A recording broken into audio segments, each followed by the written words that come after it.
Nah, kita mulai ya, pelan-pelan sambil nunggu temennya yang tinggal di kurang berapa nih, 3 orang. Mungkin Bu ya. Bismillah, Assalamualaikum warahmatullahi wabarakatuh.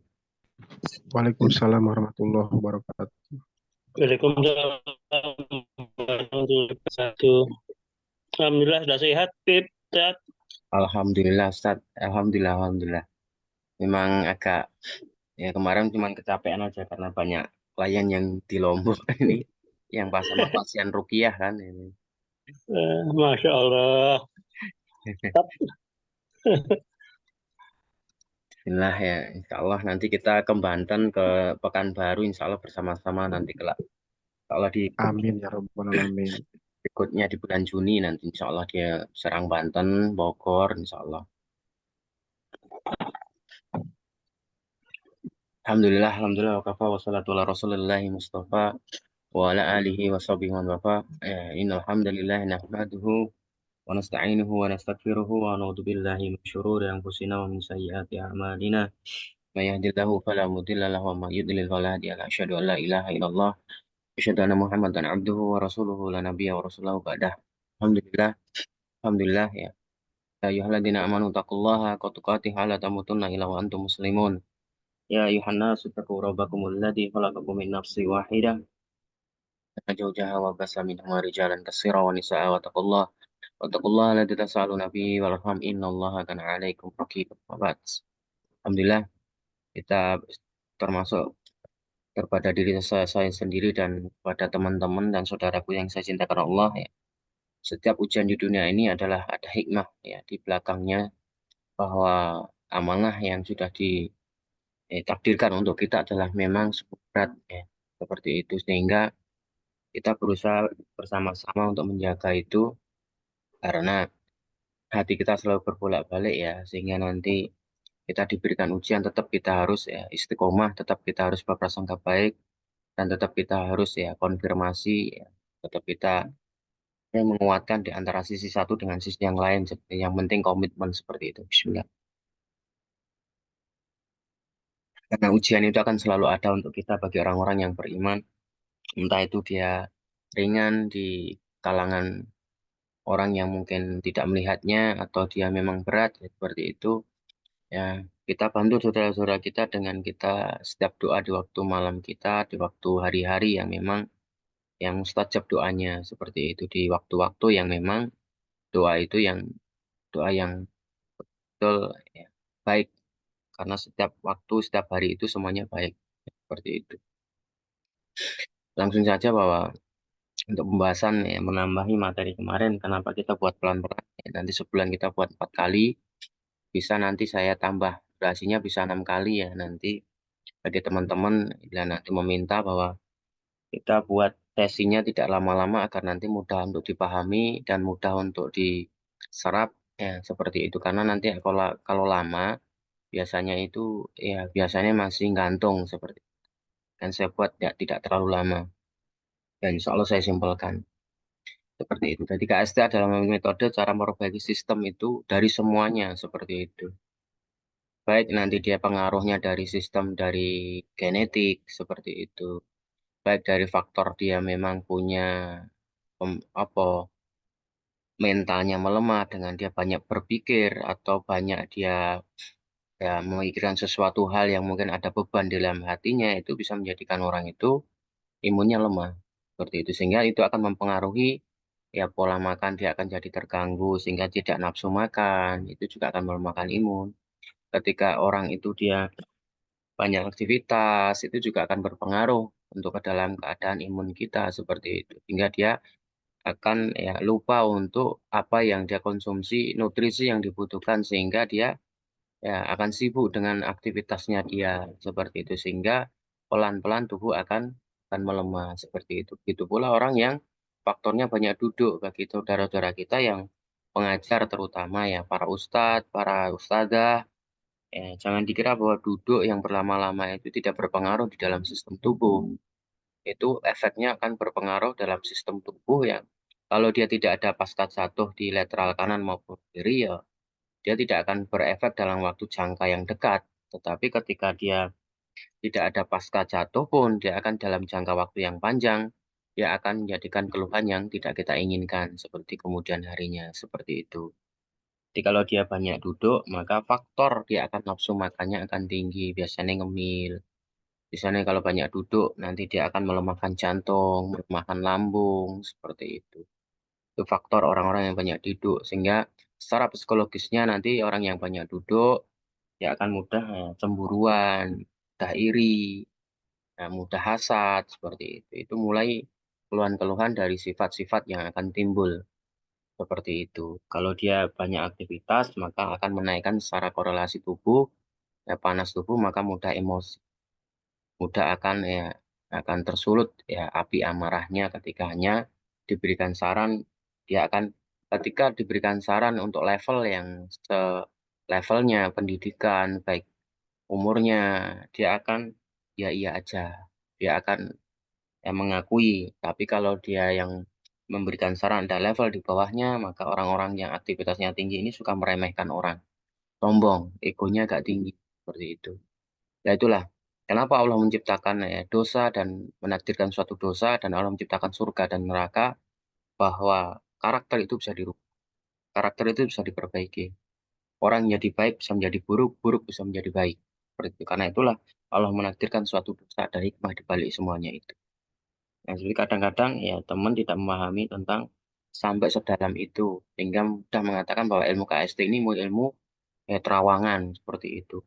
Karena mereka hanya membaca kitab yang sedangkan kita sedang mempelajari kesehatan yang betul-betul real dan nyata seperti itu. Sehingga itulah yang menjadikan mereka mengatakan ilmu terawan karena ya merasa tersaingi dan sakit hati seperti itu. Itulah penyakit hati itu sangat luar biasa walaupun dia seorang qori, seorang ya ahli Quran seperti itu. Nah, itulah kenapa ya bagaimana kalau kisah-kisah terjaman terdahulu luar biasa seperti itu. Sebagaimana zaman Nabi Musa, Nabi Sulaiman ya luar biasa. Sehingga KST ini yang terpenting adalah ya kebaikan hati atau kebersihan hati dulu yang diperbaiki. Sehingga nanti disitulah akan menghadirkan pertolongan Allah, menghadirkan kefahaman yang betul-betul Allah itu ridho kepada kita. Seperti itu. Jadi ilmu KST ini secara data, secara analisis, ya, bahkan sampai kita nanti akan tahu orang itu jurusan yang potensi untuk yang dia ambil. Jadi nanti bisa kita tahu, oh orang ini cocoknya di akunting, oh orang ini cocoknya di ekonomi, oh, orang ini cocoknya di mekanik. Sampai seperti oh orang ini cocoknya di medis atau di sistem kesehatan, para sosialnya seperti itu. Nah, itu kita akan tahu karakter-karakter kita. Apakah nanti KST ini bisa untuk mendiagnosa atau identifikasi secara online. Ini akan membantu banget. Karena secara online bisa dengan hasil tensi atau hasil lab. Kalau kita tatap muka atau secara offline bisa dilihat secara visualisasi dari kaki seperti itu.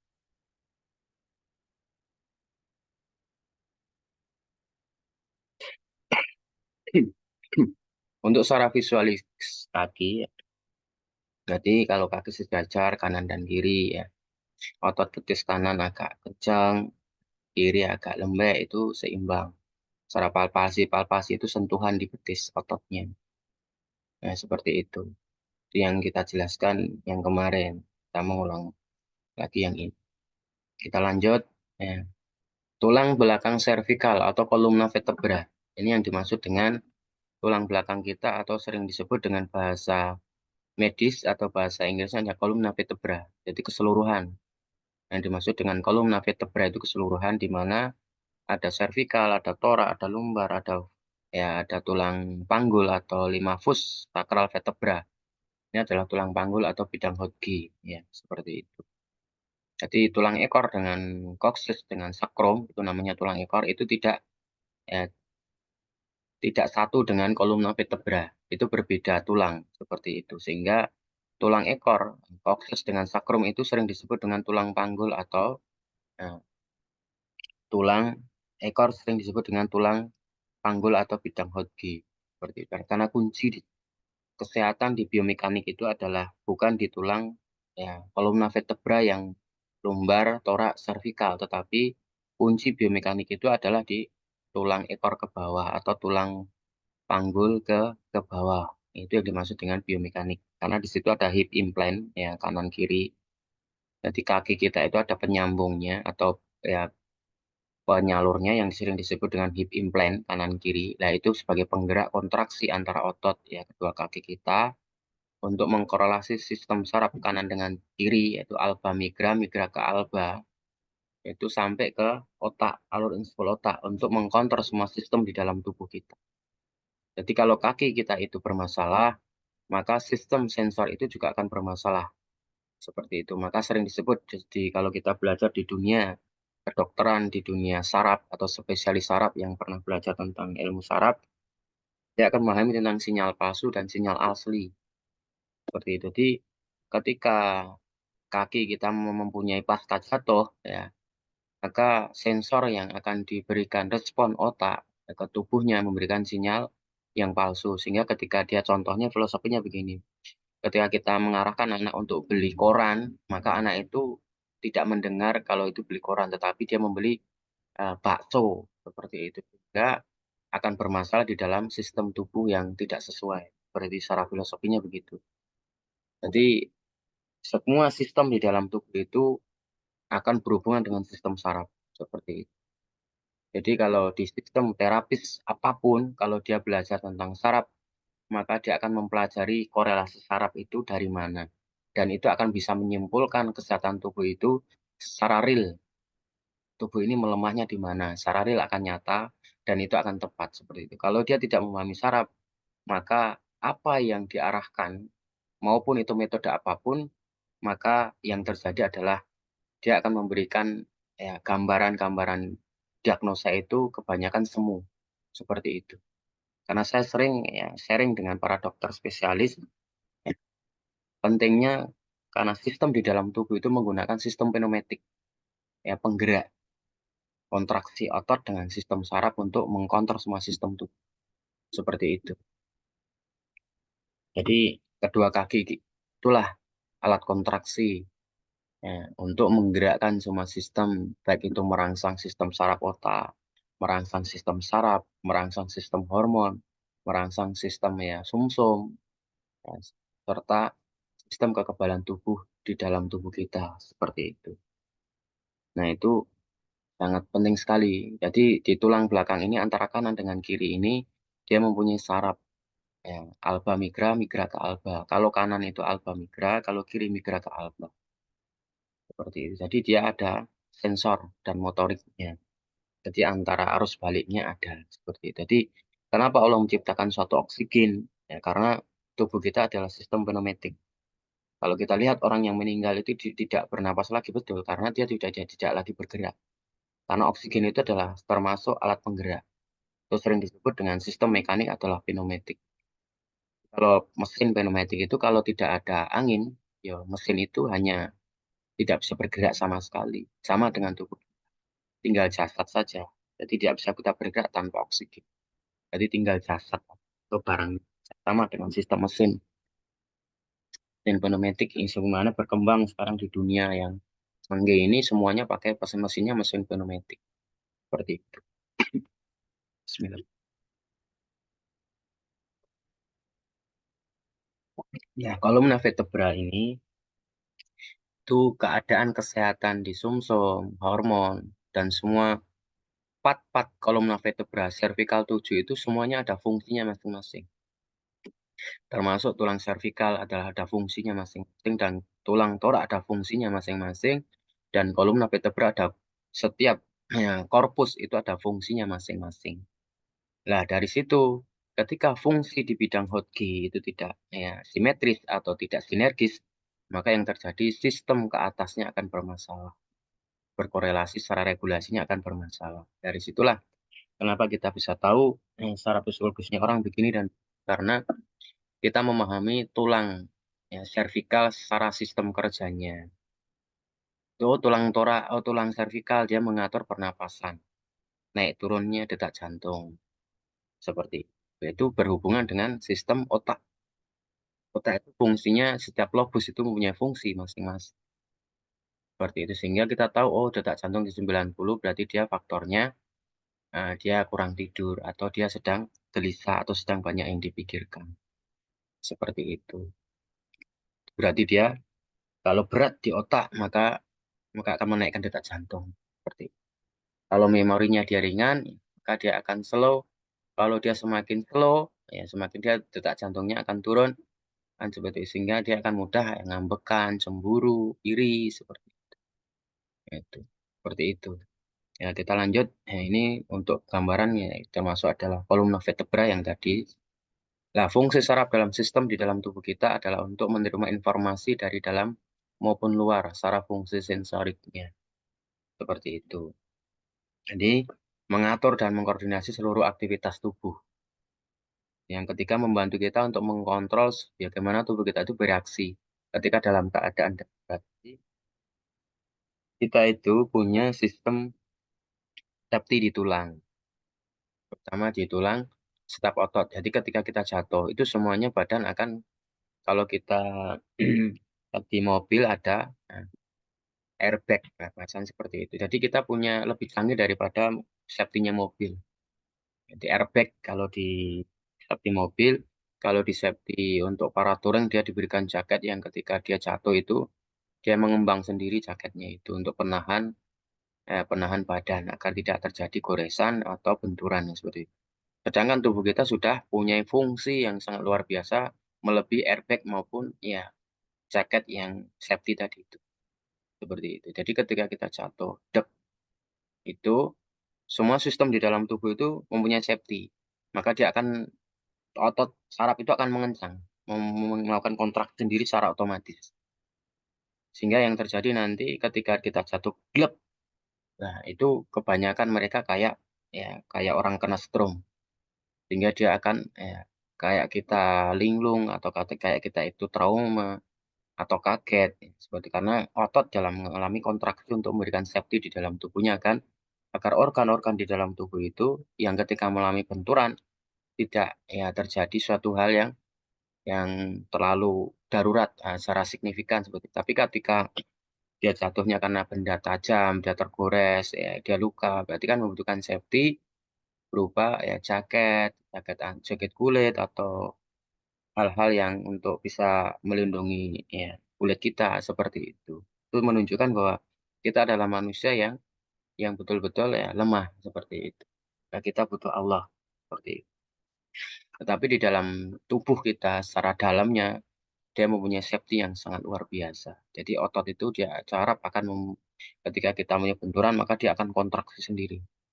Dia akan mengembang sendiri sehingga akan melemahkan jantung sementara ya. Aritme jantung akan naik turun sementara ya ketika dia rileks maka akan kembali stabil sendiri dan otot akan kembali stabil sendiri dalam jangka waktu 20 sampai 30 menit seperti itu. Nah, seperti itu. Jadi salah satu fungsi di dalam otot ya dalam saraf di dalam tubuh kita itu juga punya safety tersendiri. Termasuk juga fungsi saraf adalah mengirim informasi ke otot, kelenjar, dan organ kita sehingga dapat merespon dengan tepat secara akurat ya motoriknya. Seperti itu. Jadi inilah fungsi saraf di dalam tubuh kita itu sangat penting sekali. Makanya kalau tubuh kita banyak aktivitas itu memanas, maka sensor, ya, baik sensorik motorik itu dia kalau mengalami lemot, kurang sensitif, ya, sehingga dia membutuhkan cairan di dalam tubuh berupa sayuran, buah, dan air mineral yang kita minum untuk mengembalikan sistem sensor. Kalau kita banyak aktivitas, contoh banyak aktivitas bagaimana? Sering mengeluarkan keringat. Nah, berarti dia tubuhnya panas atau sindromnya panas. Secara holistik hukum berpasangannya dia panas ya berarti membutuhkan cairan agar tidak terjadi dehidrasi. Sehingga itu tidak akan melemahkan ya ketika dehidrasi maka akan melemahkan sensor. Ketika melemahkan sensor, maka kekebalan tubuh akan melemah, mudah terserang bakteri, virus, radang tenggorokan, radang lambung, radang usus 12 jari, atau sering mampet hidungnya, kecapean, seperti itu. Dan secara psikologisnya akan mudah gelisah, seperti itu. Nah, itu salah satu untuk mengendalikan ketika kita banyak aktivitas. Ketika kita banyak duduk, maka minumnya harus sangat hangat. Seperti itu agar detak jantung kita tidak lemah atau tubuh kita tidak lembab. Ketika tubuh kita lembab, maka mudah sekali nanti ya sensor itu terlalu sensitif ketika makan tidak banyak kok kolesterolan ya, seperti itu. Ketika saya minum tidak banyak kok saya diabetes ya, seperti itu. Atau makan saya sudah sehati-hati kok masih tetap terjadi diabetes, seperti itu. Karena dia faktornya banyak duduk. Di orang yang banyak duduk itu cenderung akan terjadi diabetes kering di kemudian hari di masa tuanya. Seperti itu. Jadi olahraga pagi dengan duduk, aktivitas duduk itu harus diimbangi dengan rajin olahraga pagi jalan. Seperti itu. Atau setiap minggu sekali. Seperti itu. Nah, kedua kaki adalah responsif keadaan sistem di dalam tubuh. Jadi, kedua kaki itu adalah bentuk rekam jejak di dalam tubuh kita. Makanya sirkulasi darah hasil tensimeter, the power of tensimeter, itu bukan alat diagnosa, bukan alat identifikasi, iya. Tetapi alat sirkulasi darah atau tempat vaskularisasi darah, itu semuanya melewati rangsangan kontraksi dari kedua otot kaki. Seperti itu. Jadi kedua kaki itu akan berpengaruh penting di dalam keadaan sirkulasi atau vaskularisasi pendarahan di seluruh tubuh kita. Makanya alat tensi itu bisa untuk membaca semua apa yang kita lakukan. Nah, ini orangnya aktivitasnya tinggi dan ini banyak duduk. Oh, ini satu sini, satu sana. Itu semuanya bisa kedeteksi karena alat itu adalah termasuk tumbang atau sambungan dari kedua kaki kita kontraksi. Ya, otomatis yang bisa membaca alat-alat tensi ini bagi mereka yang mempunyai data analisis dan kompetensi. Banyak saya sering di WA sama orang-orang yang mereka ya alasannya untuk ya uji ilmiahnya seperti itu. Karena ya itu salah satunya satu tadi ingin mencuri keilmuan itu aja. Seperti salah satunya itu yang pertama, yang kedua ingin dikembangkan dengan dia akan dijadikan materi seperti itu. Karena KST tidak gitu momen tidak begitu ranah ke sana seperti itu. Karena memang untuk ilmu untuk umat seperti itu, bukan untuk dijiplak orang seperti itu. Kalau memang dipakai ya silakan tidak apa-apa seperti itu. Asal dikembalikan ke umat seperti itu. Tidak untuk dimiliki secara pribadi untuk memperkaya diri seperti itu. Nanti yang alat kedua kaki kita adalah respons keadaan sistem di dalam tubuh. Makanya kenapa alat sirkulasi darah bisa untuk mendiagnosa atau mengidentifikasi secara detail. Seperti itu. Bahkan banyak teman-teman kita yang alumni itu banyak teman-teman medis. Baik itu perawat, dokter spesialis, dokter umum, dan dia juga profesinya di FSCAT Nurse atau di kesehatan masyarakat. Seperti itu. Banyak sekali alumni-alumni KSD itu dari kalangan para medis. Seperti itu. Sehingga disinilah kita untuk saling bersinergi, untuk saling kita berdampingan, saling membantu sama Muslim agar nanti kita ya saling untuk ya bisa untuk kelak nanti bersama-sama untuk masuk surga secara berjamaah. Nanti bisa menjadikan amal jariah kita kelak di kemudian hari kan seperti itu. Jadi kaki pendek kanan itu adalah bentuk responsif di dalam tubuh. Ya. Selama dia tidak ada pasca jatuh atau mempengaruhi bidang Hodge, jangan pernah direposisi. Karena itu akan efeknya akan fatal. Dan ini saya berpesan kepada teman-teman yang mereka belajar biomekanik, suruh matangkan biomekaniknya dulu sebelum mengandung resiko ke depannya yang sangat berbahaya. Seperti itu. Karena tubuh yang seharusnya sinergis akan menjadi antagonis saling lawan-melawan atau tarik-menarik. Ini sangat berbahaya bagi teman-teman di biomekanik. Jadi kita mengingatkan saudara-saudara kita yang belajar di biomekanik, suruh matangkan dulu biomekaniknya. Agar nanti tidak menimbulkan problem solving atau human error seperti itu. Yang kesalahan di antara terapis sendiri.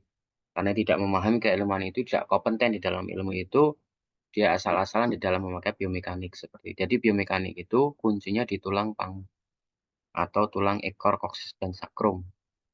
Seperti itu. Itu kuncinya di situ.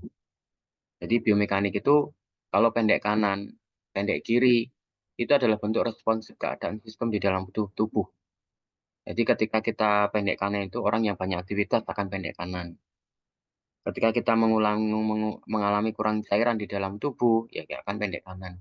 Atau terjadi dehidrasi atau kurang minum, kurang sayuran, kurang buah. Kalau kita banyak begadang malam, ya banyak kan pendek kanan kaki kita. kita banyak beban, gelisah, pikiran kita itu pendek kanan.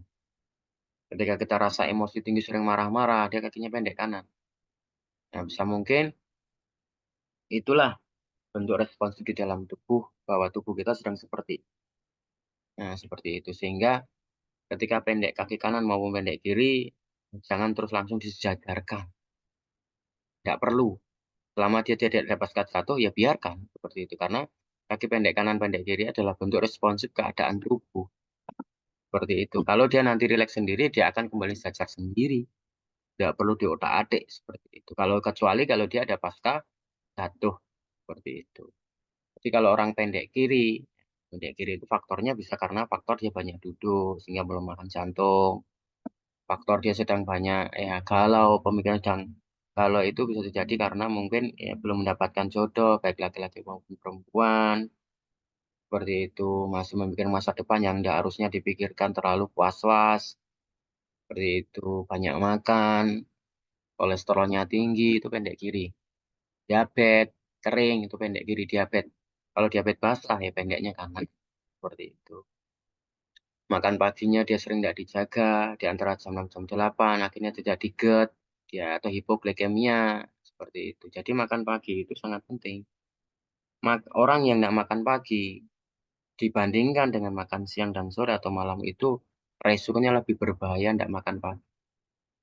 Seperti itu. Jadi kalau seandainya kita makan siang, perbandingan pagi, siang, sore, kita tidak makan pagi, itu lebih berbahaya resikonya daripada kita yang tidak makan siang sama sore. Seperti itu. Karena makan pagi itu di waktu sistem saraf kontraksi otot itu bekerja.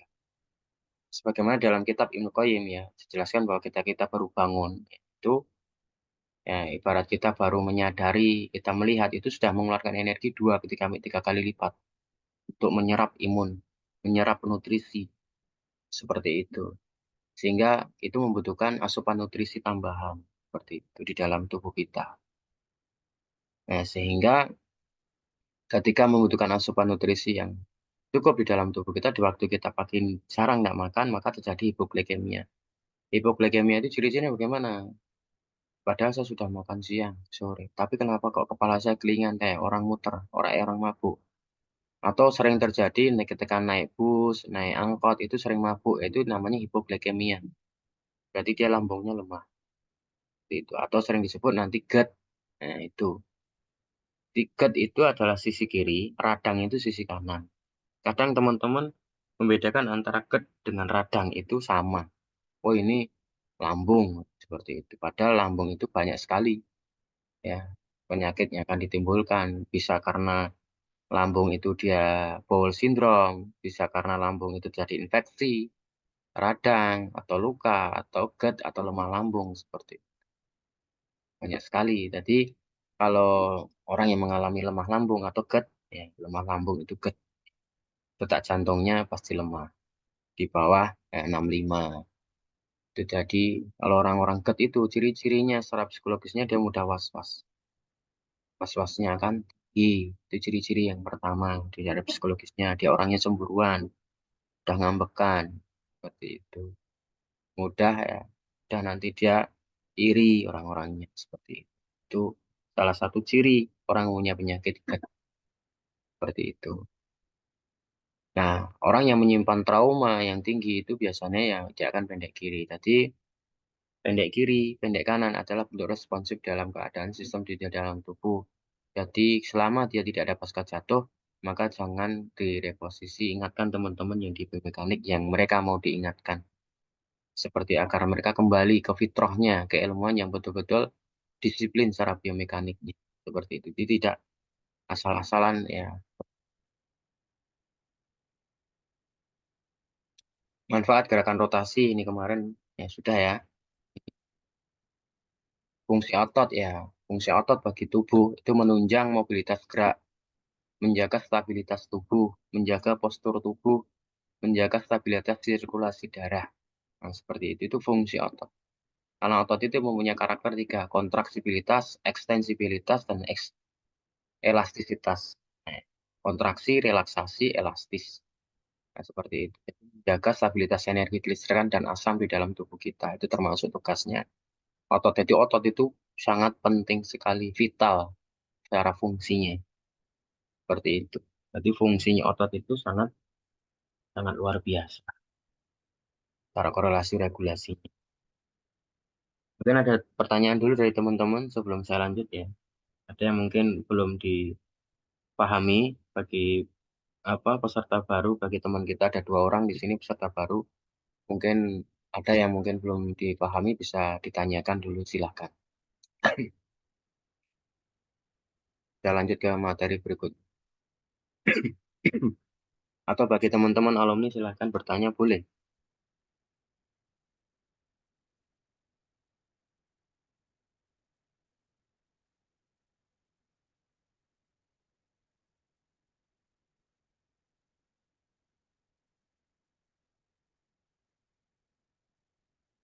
Kalau nggak ada saya lanjut. Ustadz, Oh iya silakan Pak Ustadz Asep silakan Ustadz. ya maaf, mau bertanya untuk yang pendek kanan kirinya itu eh, apakah seberapa seberapa selisihnya gitu ya? Misalnya apakah berpengaruh tingkat keparahannya gitu, misalkan sedikit bedanya terus agak banyak seperti Ya, itu.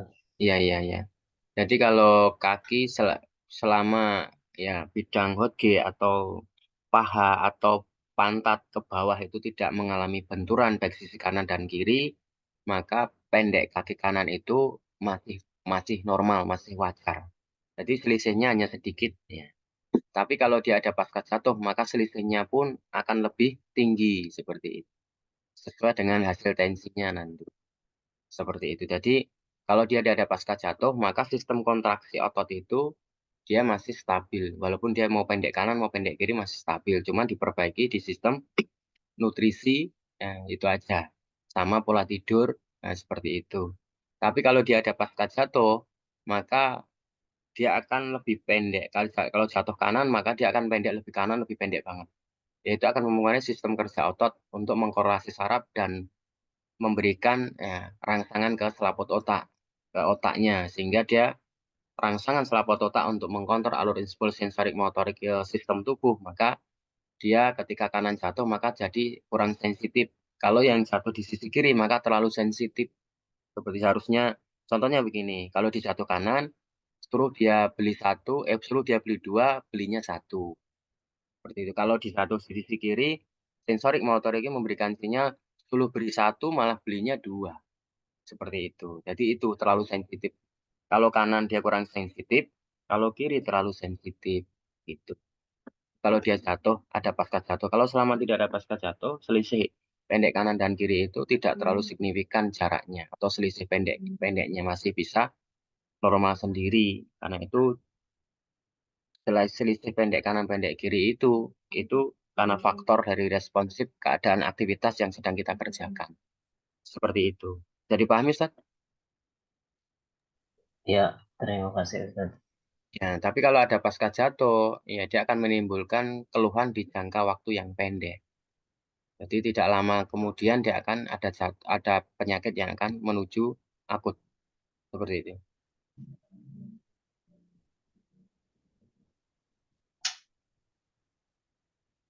Nah, kalau untuk yang tadi itu yang tidak buru-buru rotasi reposisi itu yang tidak ada pasca jatuh cukup banyak dengan rotasi. Ya, betul.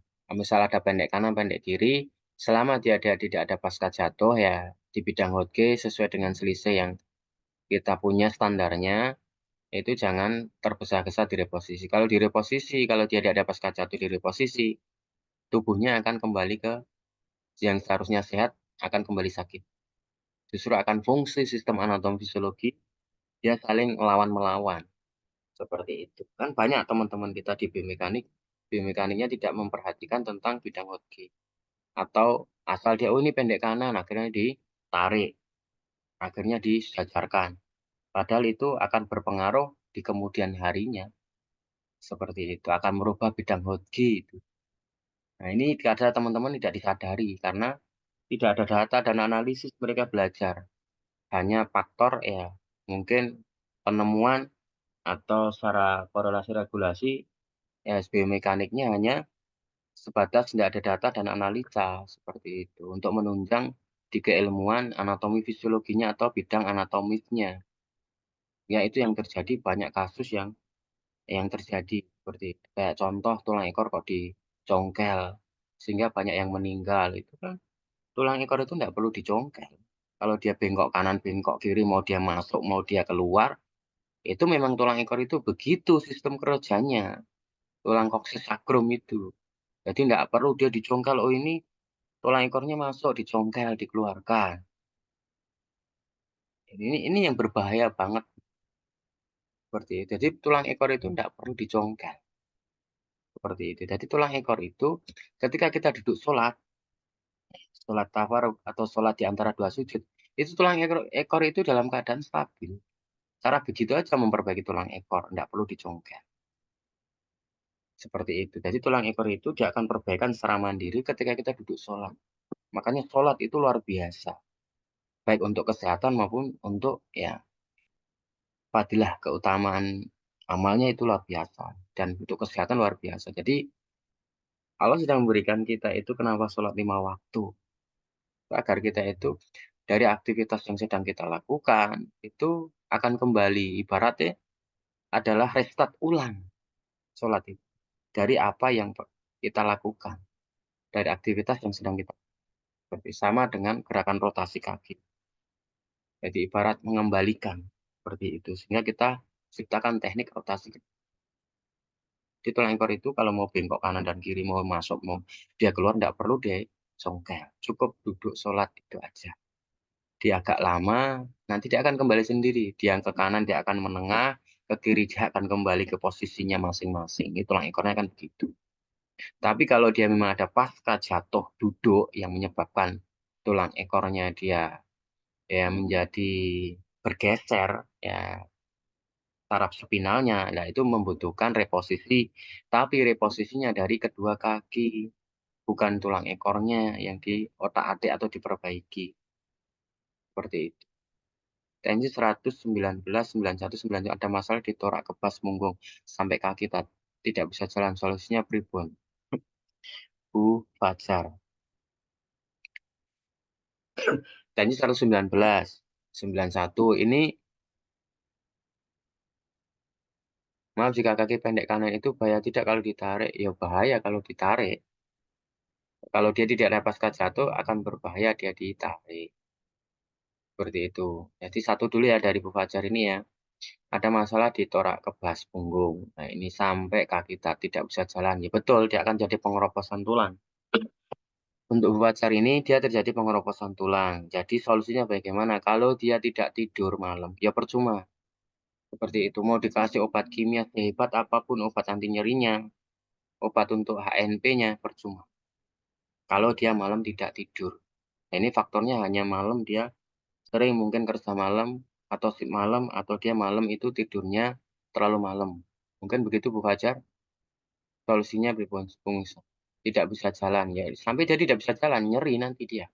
Kalau dia jaga waktunya malam dia tidur, otomatis akan perbaikan secara mandiri. Seperti itu. Jadi dia membutuhkan cukup tidur malam saja diperbaiki. Seperti itu. Jadi itu akan terjadi asam urat sisi kanan ya. Dan nyerinya itu 2 sampai 3 kali lipat. Baik itu nyeri kaki maupun nyeri tulang belakangnya luar biasa. Orang HNP bisa. Jadi HNP itu ada faktor karena banyak begadang atau tidur malamnya tidak dijaga itu bisa terjadi HNP. Contohnya ciri-cirinya orang HNP yang mereka tidurnya malam itu tidak bagus. Ciri-cirinya bagaimana?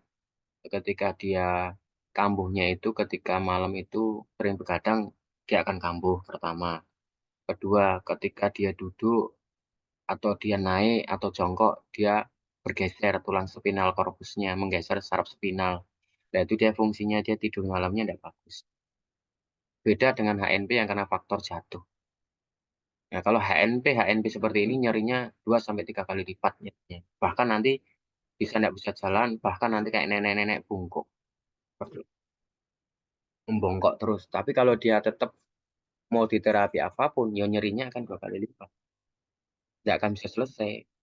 Mau direposisi, mau pakai teknik krek, mau pakai teknik pasdu, nggak akan selesai.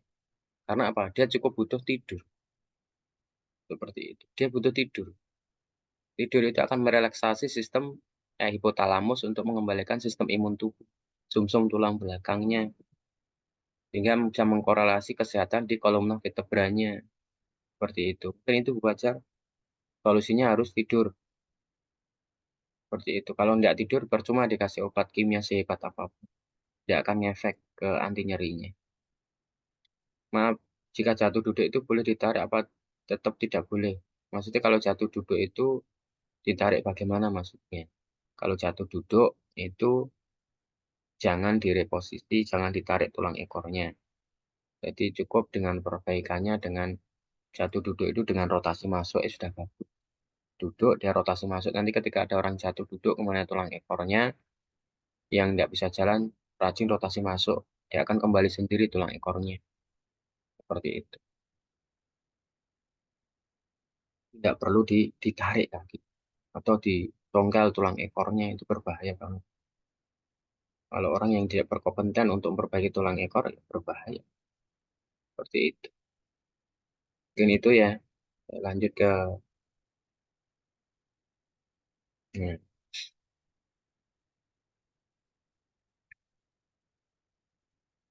tensi sirkulasi darah. Itu. Kenapa kok tensi saya beda-beda ya? Ya, seperti itu. Kalau tensinya itu sering ngacak, berarti dia tidak bagus kesehatannya, sedang tidak baik-baik saja. Jadi jangan disalahkan alatnya, walaupun alat itu buatan manusia. Alat itu sebagai alat ukur atau kompas atau bahasanya kita adalah alat untuk mengetahui kan sirkulasi darah kita seperti apa. Kadang ada orang yang mengatakan walaupun dia orang medis maupun orang awam ya, dia mengatakan oh, tensi ini tidak akurat seperti itu. Sedangkan itu alatnya dia itu yang begitu. Kalau tidak akurat kenapa dipakai seperti itu? Oh, alat tensi ini tidak bagus. Kenapa dipakai seperti itu? Kenapa sebagai standarisasi? Kenapa ada legalitas hukumnya kalau memang alat tensi itu tidak standar seperti itu? Ya, seperti karena alat tensi ini adalah standar ya WHO jelas ya ada trialnya standarnya. Jadi saya pernah uji alat tensi dari digital maupun manual itu selisihnya 1 sampai 2 aja, tidak lebih. Tapi kita punya analisis, jadi kita tensi ya kok sering berubah-ubah berarti tubuhnya sedang tidak baik-baik saja di belakangnya, terutama di tulang pinggangnya. Dia mengalami penyempitan. Sehingga ketika mengalami penyempitan, ibarat kayak pipa air itu ketika dia dipencet, maka sistem airnya naik turun, atau berubah-ubah volume yang akan keluar. Seperti itu. Jadi ketika dia pinggangnya menyempit, maka sistem vaskularisasi pendarahan dari kaki sampai otak, itu dia sistemnya volume darah, itu akan naik turun, naik turun. Berarti dia kuncinya di pinggangnya. Seperti itu. Ya, kalau kita tensinya ambil, kalau pertama ragu, berarti ambil yang kedua tensinya. Kalau untuk kalibrasinya, semuanya memang alat tensi itu kita punya standar. Jadi standar itu sudah terkalibrasi ya. Seperti kita punya standar kita kan kemarin 120 sampai 125 itu termasuk mengkalibrasi sendiri. Seperti itu. Kalau kalibrasinya di tensi itu ya dari standarnya sendiri. Seperti itu namanya kalibrasi. Jadi kita punya standar kalibrasi sendiri. Ya, di angka 120, 125 itu kalibrasi kita. Kalau untuk masa kalibrasinya, asal kalau tensi itu kan, alat tensi itu pakai baterai ya, buatan manusia. Dan di situ ada kompresor mini. Kalau kita karena habis pakai ya kita baterainya dilepas agar kompresor mininya tidak aus atau tidak ya nanti rusak seperti itu. Kalau habis dipakai dia dilepas baterainya. Karena nanti kompresor mininya tidak ketika baterai masih dipasang kadang kepencet kompresor mininya masih hidup. Nah, itu akan melemahkan kalibrasi atau suspensinya seperti itu. Jadi itu kalau habis dipakai baterainya dilepas agar awet latensi kita. Kalau merek untuk mau dibeli merek yang jual itu yang bagus. Bahkan itu juga termasuk termasuk awet. Kalau saya sudah beli di berbagai merek, cuman merek yang paling awet yang saya paling bagus itu jual merek Juel. Itu tidak mahal, tidak mahal. Kalau Omro mahal, ya, Omicron mahal. Yang murah itu paling murah itu jual standar. Jual tidak terlalu mahal, tidak terlalu murah. seperti itu. Seperti itu untuk tensi ya, untuk alat tensi. Jadi kalau kita ragu hasil pertama, ambil sampai ketiga kali. Seperti itu. Hasil ketiga kali tidak akan bisa dibaca secara identifikasi di keilmuan KST. Ambil yang hasil yang kedua. Seperti itu. Jadi tensi, faktor perubahan hasil tensi itu juga dipengaruhi dari pola makan, pola tidur yang kita lakukan. Kadang tensi hari ini, setelah 2 hari kemudian kok tensi saya naik ya, kok tensi saya turun ya. Karena itu adalah faktor. Berarti ada perubahan aktivitas dan ada perubahan pola makan dan pola tidur. Tensi itu seperti itu. Kalau kita pola makan kita stabil, pola aktivitas kita stabil yang kita jalani, tensinya juga akan segitu. Kalau dia ngacak berarti pinggangnya tidak bagus. Kalau pinggang tidak bagus berarti faktornya bisa mengalami kerapuhan tulang di kemudian hari nanti di masa tuanya. Seperti itu. Jadi dia banyak duduk, itu akan menyempitkan tulang lumbar. Atau karena banyak makan sehingga berat badannya overload. Berat badannya tidak sesuai, akhirnya dia akan menyempitkan pinggang, akhirnya nanti tensi darah ya akan naik turun, naik turun, naik turun.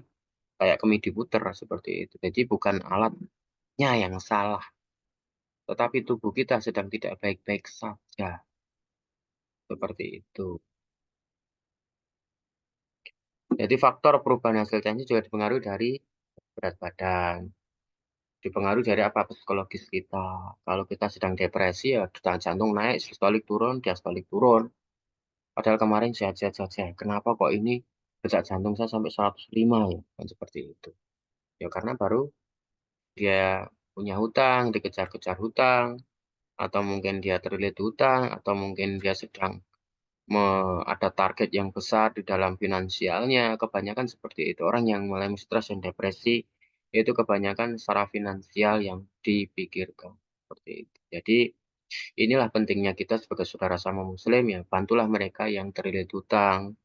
Walaupun kita punya uang, uang itu tidak akan dibawa mati, tetapi uang itu bisa difungsikan untuk membantu saudara-saudara kita yang memang betul membutuhkan. Seperti itu. Jadi mudahkanlah saudara-saudara kita, karena memudahkan itu kelak nanti Allah akan memberikan kita pertolongan di yaumul akhir yang dimana tidak ada pertolongan Allah. Kadang kita pelit dengan harta kita, sedangkan kalau pelit dengan harta kita ya percuma. Tidak akan rezeki, tidak akan ngalir kayak air. Tetapi kalau kita boros dengan kebaikan, maka rezeki itu kayak air mengalir. Bisa dibuktikan seperti itu. Jadi kunci orang itu pengen mengalir rezeki finansial di dunia ini dia ngalir kayak air, berboroslah dengan kebaikan. Seperti itu.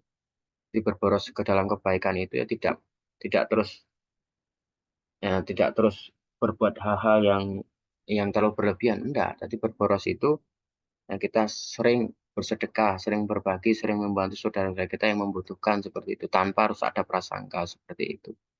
Tetapi keluarga kita sudah tercukupi seperti itu. Tercukupi itu ya semuanya tidak ada beban. Seperti tinggal kita welcome untuk berbagi sesama seperti itu. Kalau kita pakai uang aja masih mikir, ya percuma. Rezeki tidak akan ngalir. Sulit sekali untuk ya mengalir karena di dalam pikiran kita adalah oh besok akan segini. Padahal kalau orang yang mereka bersedekah berboros dengan uang, oh besok akan ada uang, besok akan ada uang. Itu nuturnya seperti itu. Prasangkanya seperti itu sama Allah. Sehingga Allah akan mengabulkan sesuai dengan prasangka hambanya. Seperti itu. Jadi faktor perubahan tensi juga karena faktor genetik. Jadi keturunan. Jadi orang hipertensi itu tidak semuanya orang berbahaya harus minum obat seumur hidup ini. Ini ilmu yang membahayakan sebenarnya, tetapi ya itulah karena kita adalah musuh dari kebodohan kita sendiri, kita tidak memahami, akhirnya ikutlah seperti itu. Kayak kita dikasih edukasi tidak boleh minum malam, akan merusak ginjal seperti itu. Itu edukasi-edukasi yang tidak mempunyai data dan analisis secara real sehingga mudah menimbulkan keluhan di kemudian hari. Jadi kalau kita berbicara mengarahkan orang tanpa ada data dan analisis dan rekam medik secara analisisnya, ya itu akan membahayakan orang seperti itu. Karena itu akan menjadi besok pertanggungjawaban di hadapan Allah. Jadi contohnya orang yang tidak boleh minum malam, itu ya justru malah yang detak jantungnya lemah di bawah 60 tidak boleh minum malam. Seperti akan merusakkan ginjal. Iya betul, karena sensornya terlalu sensitif di dalam tubuh, maka tubuhnya akan lembab, akan melemahkan ginjal, bahkan akan melemahkan lambung. Seperti itu.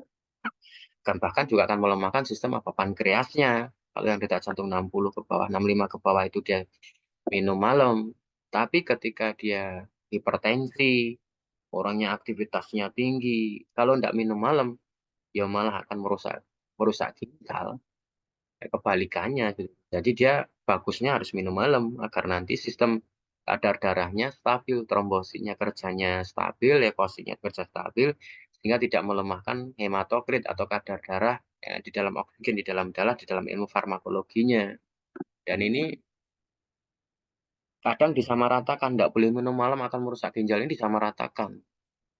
Seharusnya kan ada spesifikasi orang yang tidak boleh minum malam itu yang sekian sekian sekian gitu. Harus memahami sistem farmakologinya, tidak sembarangan orang mengatakan oh ini tidak boleh minum malam, apa persentasinya seperti itu, sehingga dia bisa mengatakan seperti itu kan dicari apa pengaruhnya, apa bisa melemahnya, dan di mana sistem itu dia berkorelasi regulasi seperti itu, sehingga kita akan tahu.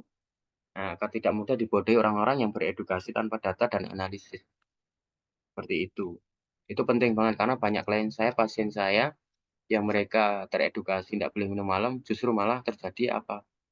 Anemia akut, terjadi leukositnya tinggi atau high. Ketika dia rajin minum malam, trombosit yang di angka 1.200 menjadi 600. Gitu. Jadi perbaikan secara mandiri. Ya betul. Kalau detak jantung di bawah 65 tidak boleh minum malam ya. Karena dia akan melembabkan sistem di dalam pankreasnya akan melemah, lambung akan semakin melemah, detak jantung akan semakin melemah. Seperti itu, tidak boleh. Kalau 65 detak jantung BPM 65 ke bawah, tidak boleh minum air di waktu malam. Tidak boleh. Kalau boleh minum-minum kopi, boleh. Minum hangat atau madu hangat, boleh. Jahe boleh. Asal jangan minum air putih yang berlebihan, yang banyak. Di waktu malam kalau detak jantung 65 ke bawah. Tapi kalau detak jantung 86 ke atas, itu mau minum 600 mili maupun minum seliter di waktu malam itu boleh. Akan memperbaiki sistem hematokritnya, kadar darahnya. Bahkan kadar darah itu akan berpengaruh ke ginjal. Jadi kreatin ginjal itu tergantung keadaan kadar darah hematokritnya, trombosit sama leukositnya. Seperti itu. Nah, orang yang kreatinnya. Makanya kenapa orang yang darah itu ada 3 tipe tadi yang kemarin sering saya jelaskan itu. Nah, itu semuanya sudah saya cek, saya data secara analisis, semuanya saya checklist satu-satu. Dari detak jantung, dari sistolik, dari diastolik, semua saya cek orang yang kreatin segini, kenapa dia cuci darah. Orang yang kreatin segini, kenapa dia cuci darah. Orang kreatin segini, kenapa kok cuci darah. Sedangkan kreatinnya beda-beda kok, sama-sama observasinya cuci darah. Ya, semuanya itu saya catat. Jadi data dan analisis. Sehingga kita bisa menyimpulkan, mengarahkan orang, oh karena ini orang yang kreatinnya 20 kok masih bagus kok dicuci. Oh karena dia terjadi apa? Oh, jadi dia penyumbatan di lambung atau asites atau perutnya sedang mengalami penggumpalan cairan yang karena faktor dia trauma seperti itu. Jadi trauma itu anak-anak yang mengalami asites sama anak-anak perempuan, kebanyakan anak-anak perempuan mereka adalah orang-orang yang mengalami trauma seperti itu. Berarti kalau trauma berarti faktor hubungan kedua orang tuanya itu banyak kekerasan seperti itu atau kurang kasih sayang, kurang harmonis kedua orang tuanya sehingga menimbulkan trauma di anak-anaknya. Itu bisa menimbulkan anak terjadi asites. Ya, perutnya akan buncit, ya, mengeras, cairan, lemah lambung, termasuk lemah lambung.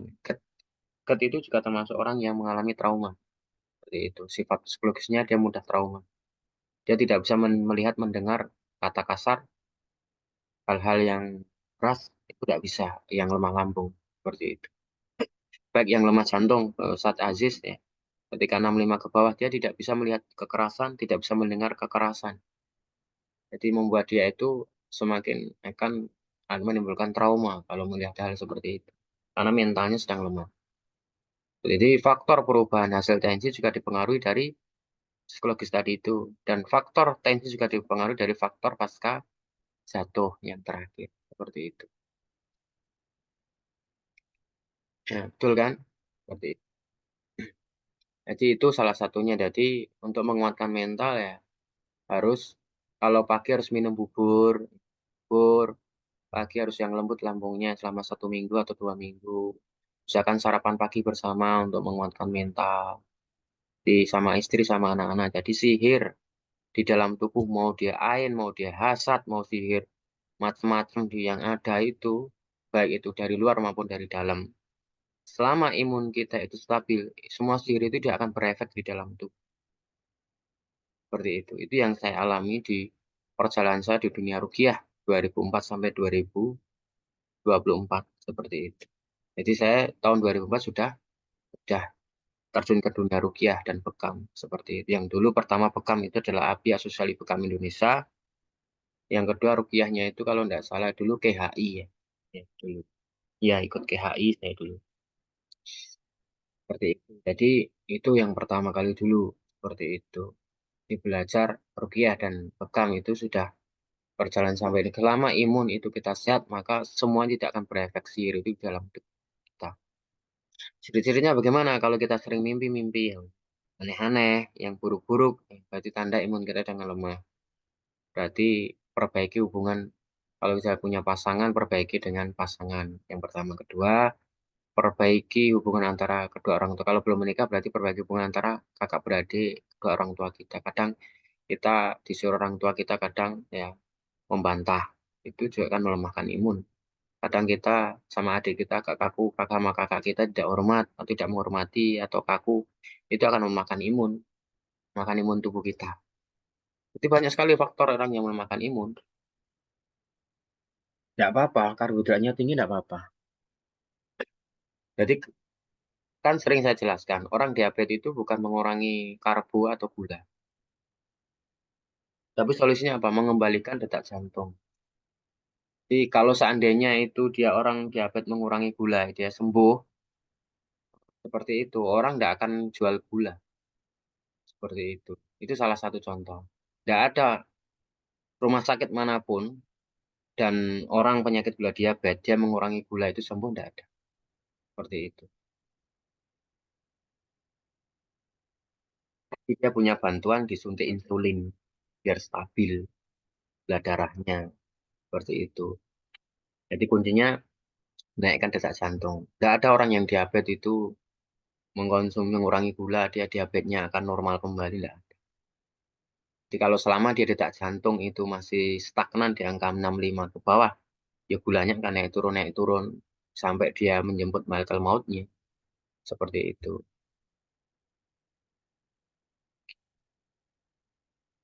Menaikkan detak jantung itu dengan jalan lari setiap pagi, minum makan bubur, sarapan pagi bersama keluarga tiap paginya, seperti itu. Dan minum yang hangat, minumnya yang hangat dan makan-makan yang tidak mengandung tepung ya, seperti itu.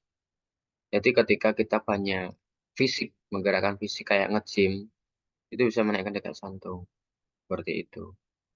Di nge-gym yang penting jangan squat jam ya. Squat jam itu dilarang, itu berbahaya. Ya seperti itu. Kalau squat jam itu masih dilakukan, diedukasikan di berbagai tempat, di YouTube maupun apa, jangan ikuti squat jam. Itu berbahaya banget untuk fungsi dari ginjal kita. Jadi squat jam itu kayak naik turun ya, pantat dinaik turunkan itu berbahaya. Seperti itu akan melemahkan ginjal. Banyak orang terjadi gagal ginjal di Indonesia ini karena faktor ya, squat jam. Seperti itu. Seperti sampai dia berkorelasi, saya banyak teman-teman yang dia mengalami gagal ginjal, SPOT-nya sampai 50-60. Ya, seperti itu. Tidak bisa diterapi pakai apapun, ternyata dia melakukan squat jam. Ya, percuma. Ketika diterapi, dia pembaik, terus dia melakukan olahraga squat jam lagi. Squat jam itu dia naik turun itu loh. Badannya kayak naik turun itu yang bergerak itu tulang pinggangnya sama pantatnya naik turun itu. Squat jam. Naik turun itu yang pantatnya naik turun itu akan menyempitkan pinggang. Squat jam itu akan bermasalah di ginjal. Kalau untuk angkat barbel itu bagus, nggak apa-apa. Angkat barbel, terus olahraga angkat besi itu nggak masalah, bagus. Jadi kalau squat jam itu jangan dilakukan, itu berbahaya bagi kesehatan ginjal.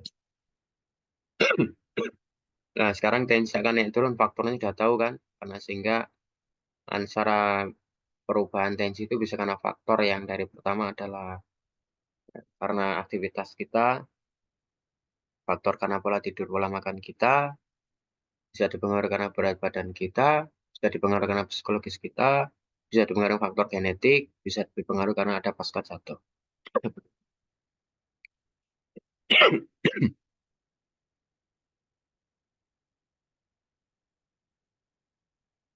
Nah, sekarang final tubuh kita punya bisa dibaca dengan data dan analisis ya. Kasih Allah ya, kita punya data dan analisa sehingga kita bisa merumuskan.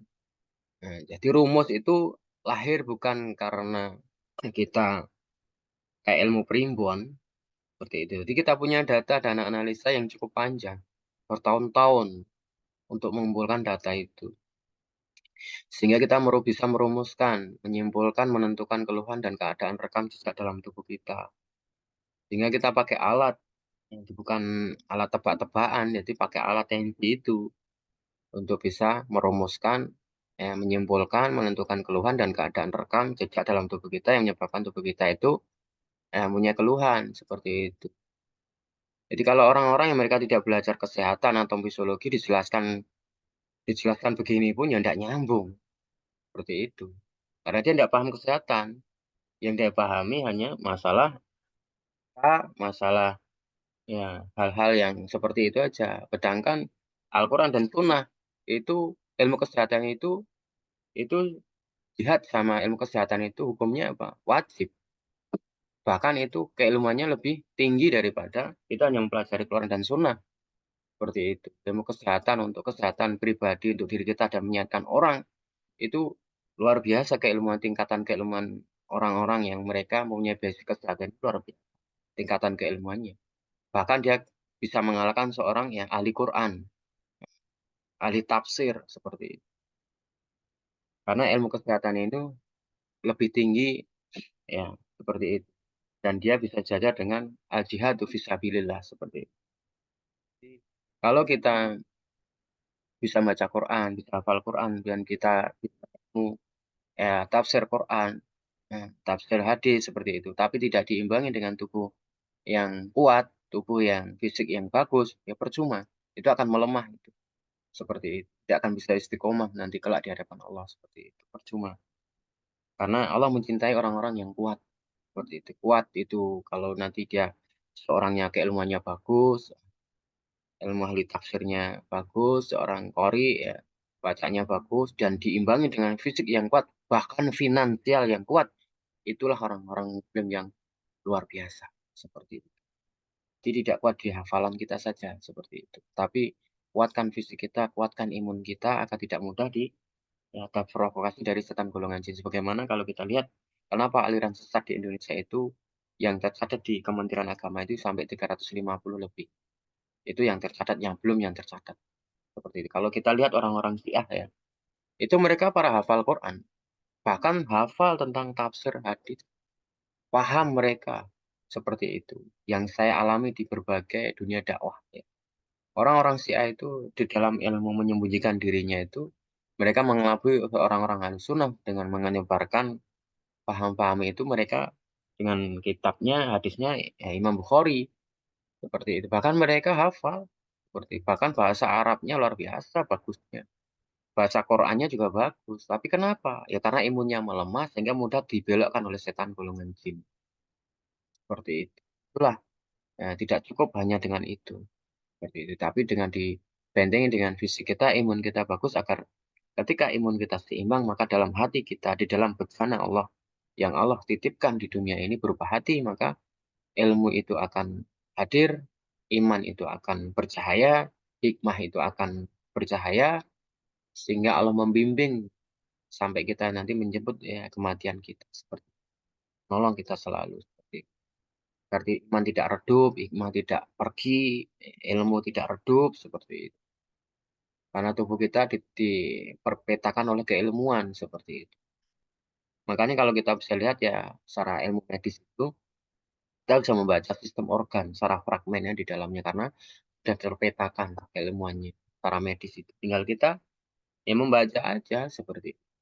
Ya kalau bagi teman-teman terapis tidak memahami anatomi fisiologi, ya sekarang sulit untuk mendapatkan ya izin-izin STPT, izin-izin yang lainnya itu karena sekarang harus paham anatomi fisiologi seperti itu. Baik itu dari lateral sisi kanan, lateral sisi kiri, seperti itu fungsi dan fungsi secara ya, fisiologinya seperti itu dan aspek anatomi struktur ya, struktur sistem di dalam tubuh seperti itu. Jadi memahami sistem tubuh harus keseluruhan karena satu sama lain itu saling terhubung. Jadi tidak bisa satu-satu.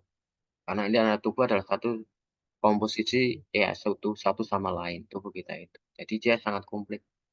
Jadi komposisi yang dimana membutuhkan ya ketika kita ada alat ukur maka kita bisa lihat secara presentasinya, bisa mendeteksi, bisa mendapatkan informasi yang relevan di dalam rumus yang kita sudah buat seperti itu sehingga menggunakan alat tensi kayak sama dengan CT scan atau hasil lab. Itu yang bisa baca para dokter spesialis yang mereka berkompeten seperti itu. Kalau orang tidak berkompeten dia baca CT scan, hasil MRI, hasil hematologi yang mereka nol, tidak akan bisa baca itu sehingga dia mengatakan, oh ini dokternya terawangan ya. Oh dokternya ini dia ngawur. Padahal dia tidak punya ilmunya, dia berkata seperti itu. Nah, sedangkan dokter ini punya ilmunya untuk bisa membedah itu seperti itu. Jadi orang-orang ini aneh gitu. Orang-orang yang mereka mengatakan, oh ini begini dan begitu, aneh buat saya itu. Karena mereka itu sakit hati. Hatinya baru ya, kotor seperti itu. Sehingga yang terjadi ya seperti itu. Dia mudah berhusnudzon sama saudaranya sendiri. Bahkan ada sampai orang yang mereka antipati dengan para medis. Seperti itu. Jadi sampai mengatakan medical hacker seperti itu. Pembajak kesehatan. Seperti itu. Dan itu sangat berbahaya. Karena kita di dunia kesehatan ini adalah ujian yang paling besar karena menyehatkan umat. Jadi ujian yang paling besar adalah para terapis dan para medis untuk menyehatkan umat, baik itu dari secara psikologisnya, baik secara imunnya, baik secara fisiknya, seperti itu. Itu penting banget. Karena ujian orang-orang yang mereka di tenaga kesehatan itu sangat luar biasa ujiannya. Ya, baik itu ujian mental, baik ujian finansial, seperti baik ujian dari berbagai kanan dan kiri seperti itu. Sehingga kita bagaimana kita ya bersama-sama di dalam dunia kesehatan di dalam dakwah untuk menyehatkan umat. Maka akan lahirlah orang-orang yang mereka generasi-generasi para sahabat kelak. Yang mereka akan menyamai akhlaknya, menyamai kecerdasannya, menyamai ya, ya kelembutan hatinya seperti itu. Itu nanti akan hadir orang-orang generasi-generasi yang sebagaimana kembali ke generasi ya seperti yang sudah akan dijanjikan oleh Allah dan Rasul-Nya seperti itu di dalam kitab yang sudah dijelaskan di dalam Al-Quran dan Sunnah seperti itu. Jadi umat ini tidak akan jaya selama dia tidak akan kembali kepada pemahaman para sahabat. Sahabat itu siapa? Ya mereka yang bersama Rasulullah seperti itu. Nah, seperti itu. Nah, sistem di dalam tubuh itu bisa diketahui dengan rumus yang sudah punya data dan analisis seperti itu. Nah, ini ya secara kalibrasi yang kita sudah kalibrasi untuk normal tensi kita adalah 120, 125, 885, 885 ya, seperti itu. Ini untuk tensi kita. Jadi ini yang menyuplai tentang reposisi. Itu nanti kalau dilihat dari rumus tensi, berarti jaraknya antara diastolik dengan detak jantung. Diastolik detak jantung mana? Yang tadi yang tengah sama yang bawah ya. Itu selisihnya antara 16 dan 20. Seperti itu. Sampai 20, 25 sampai 40. Berarti kalau ada selisihnya antara diastolik dengan detak jantung dikurangi. Contoh, diastolik dikurangi detak jantung, selisihnya 16 lebih. Oh, berarti dia ada pasca jantung. Seperti itu. Oh, detak jantung dikurangi diastolik. Oh, berarti 16 lebih. Berarti dia ada pasca jatuh. Kalau detak jantung itu lebih tinggi, berarti dia jatuhnya di kanan. Kalau diastoliknya itu lebih tinggi, detak jantungnya lemah, berarti dia jatuh di posisi kaki kiri. Udah paham belum sampai di sini untuk pasca jatuh? Berarti kalau dia detak jantung itu lebih tinggi daripada diastolik, ya berarti dia jatuhnya di posisi kaki kanan. Kalau diastoliknya itu lebih tinggi daripada detak jantung, maka dia jatuhnya di sisi kiri. Contohnya begini aja. Detak jantung tinggi berarti jatuh kanan. Detak jantung dia lemah, jatuh kiri. Nya antara 16 ke atas. Untuk mengetahui pasca jatuh. Kalau ada pertanyaan dari teman-teman, silakan.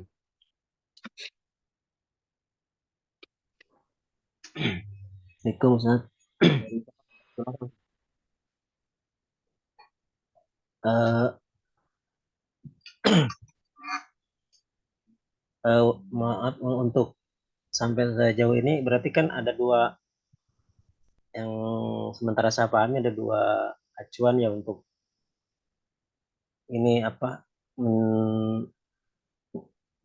apa namanya menentukan terapi misalkan dari yang pertama dari Ya, tensi, yang kedua dari ini kan panjang pendek kaki gitu ya Ustaz ya. iya. Nanti Nah, kalau kemudian ya betul betul. apakah apa pastikan keduanya itu akan sinergis harusnya Ustaz ya. Jadi misalkan kerjanya Betul, seperti itu.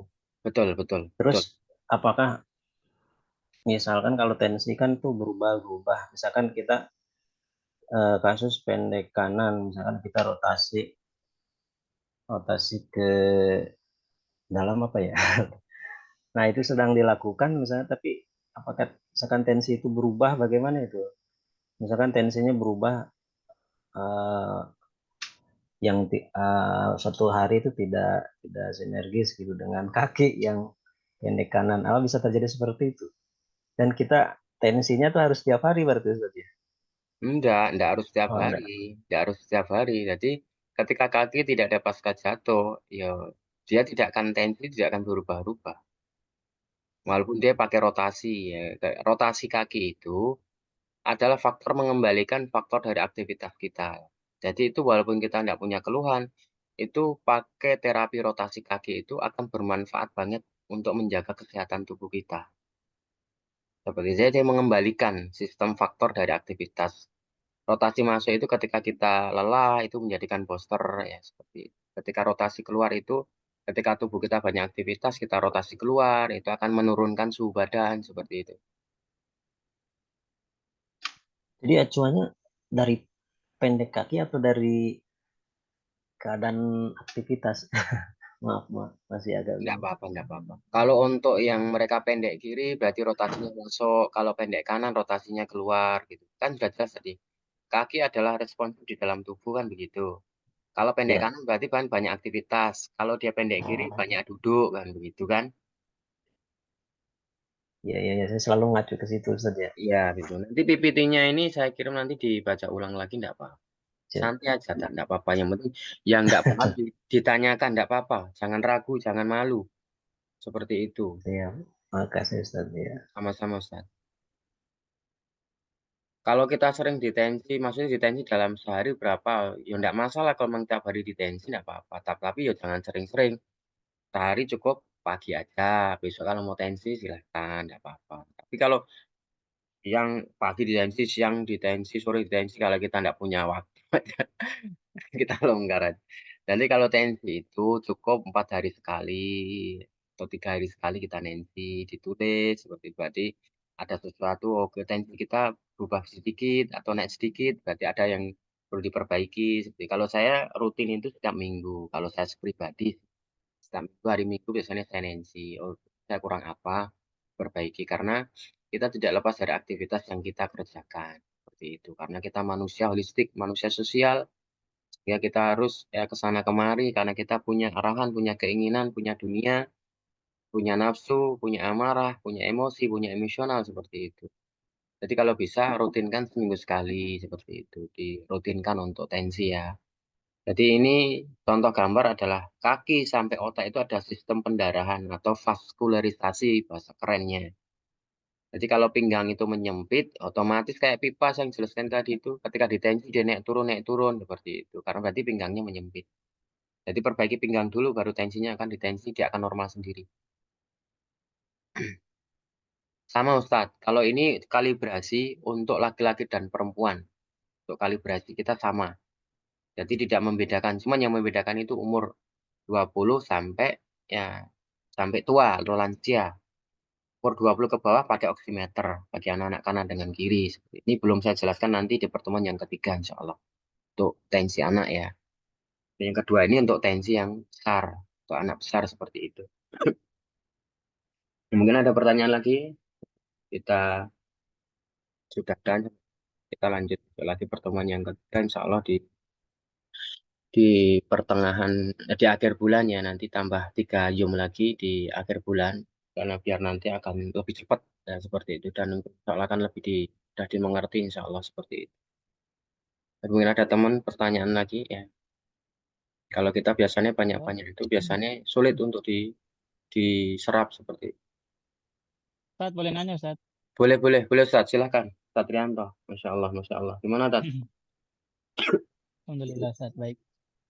Ya, Ustaz, ya. kemarin saya ini ya, ada pasien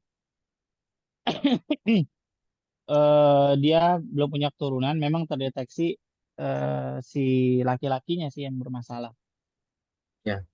Diastoliknya normal 123 kalau nggak salah. Terus diastoliknya itu 80, tapi detak jantungnya itu sekitar 62, Ustaz. Memang ada jatuh kiri sih. Nah, Iya, itu berarti biasanya Ustaz bisa kayak begitu karena itu melemahkan sperma, betul nggak Ustaz ya? iya betul ya. Dia akan ejakulasi dini, berarti spermanya itu dia tidak kesit. Ya, seperti itu. Untuk Berarti membuahi, banyak yang mati gitu ya. iya, untuk membuahi dia tidak bisa reproduksi di dalam menembus sel telurnya si perempuan seperti itu. Jadi dia mudah mati, riskan. Gitu. Zigotnya seperti itu, bentuk sel zigotnya seperti itu. Hmm. Jadi seperti itu. Siap, Ustaz. Siap, Ustaz. Jadi begitu tadi itu Apa lemah di reproduksi sisi kiri. Berarti dia kalau untuk laki-laki dulu memang aktivitasnya bagus secara olahraga. Mungkin dia sekarang mungkin banyak duduk ya. Itu akan melemahkan rahim, melemahkan pankreas, melemahkan reproduksi laki-laki, bahkan dia nafsu emosionalnya lebih tinggi. Jadi dia kalau dia melakukan hubungan biologis, ya dia pengen cepat-cepat keluar seperti itu. Itu ejakulasi dini itu sebenarnya bukan faktor karena sperma lemah ya, karena bukan reproduksi lemah, tetapi nafsu emosionalnya yang tidak bisa terkendali. Seperti itu.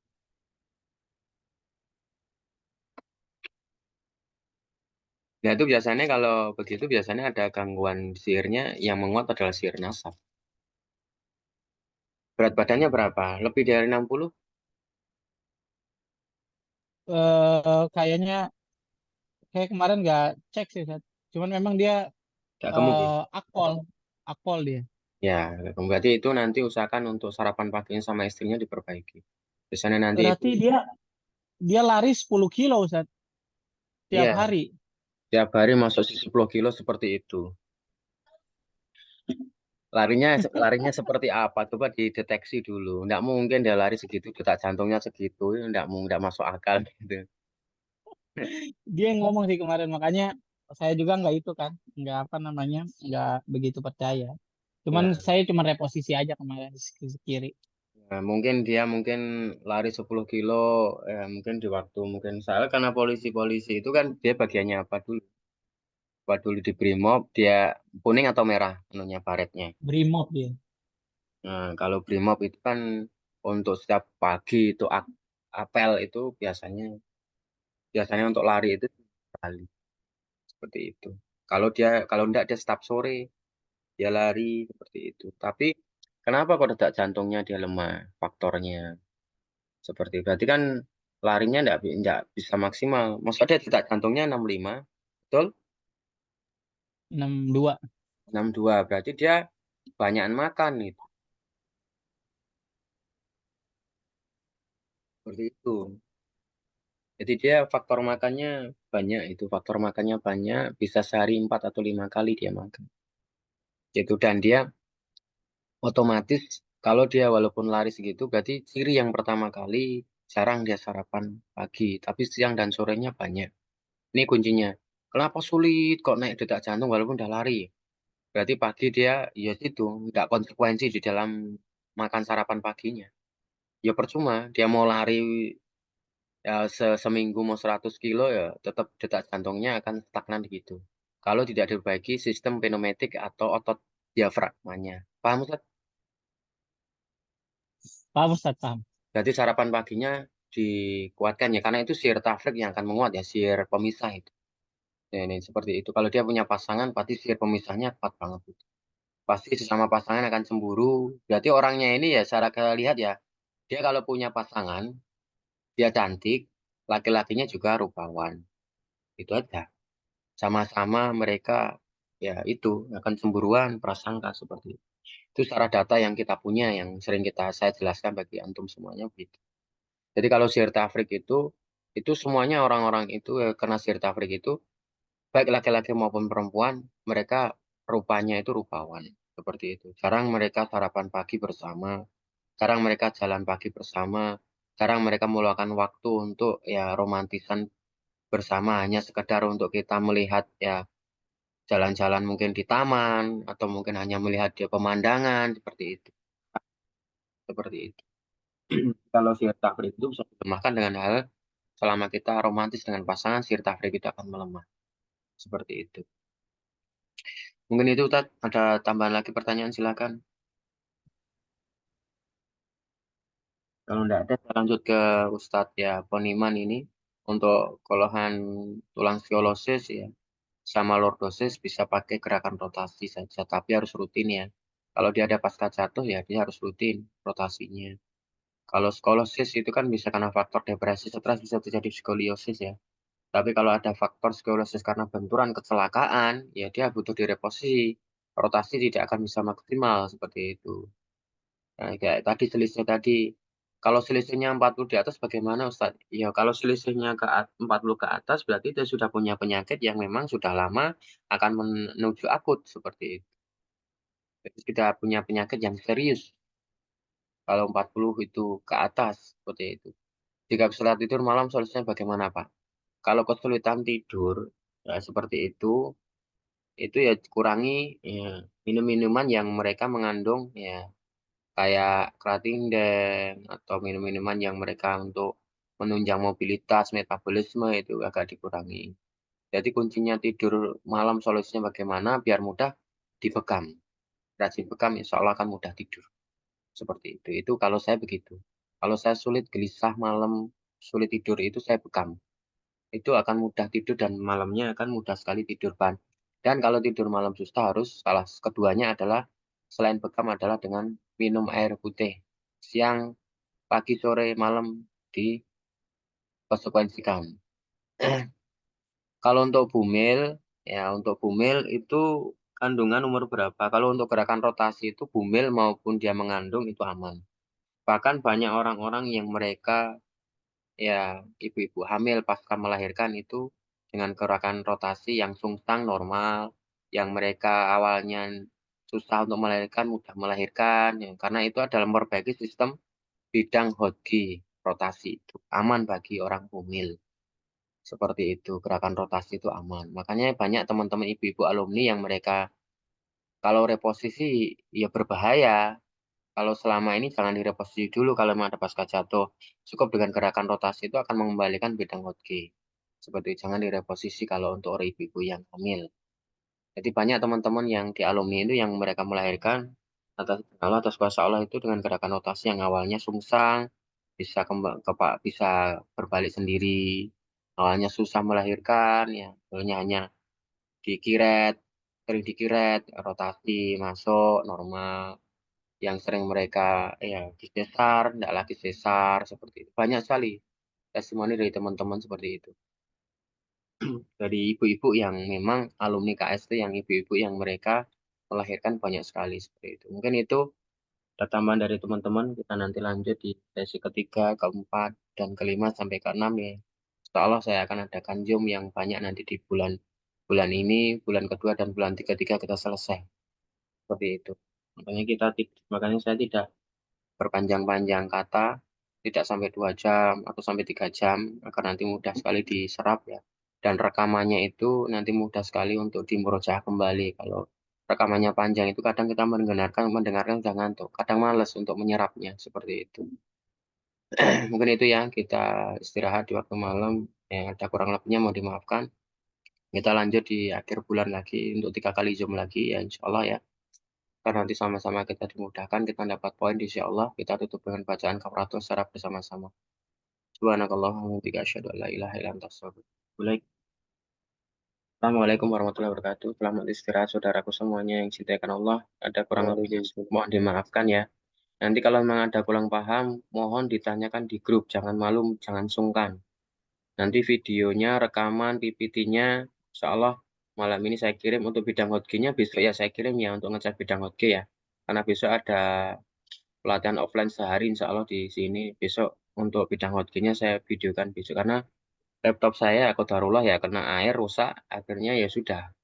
Semuanya filenya di laptop, di flash disk tinggal dikit. Ya rusak. Tidak bisa diperbaiki. Seperti itu. Dan itu, Assalamualaikum warahmatullahi wabarakatuh. Waalaikumsalam warahmatullahi wabarakatuh.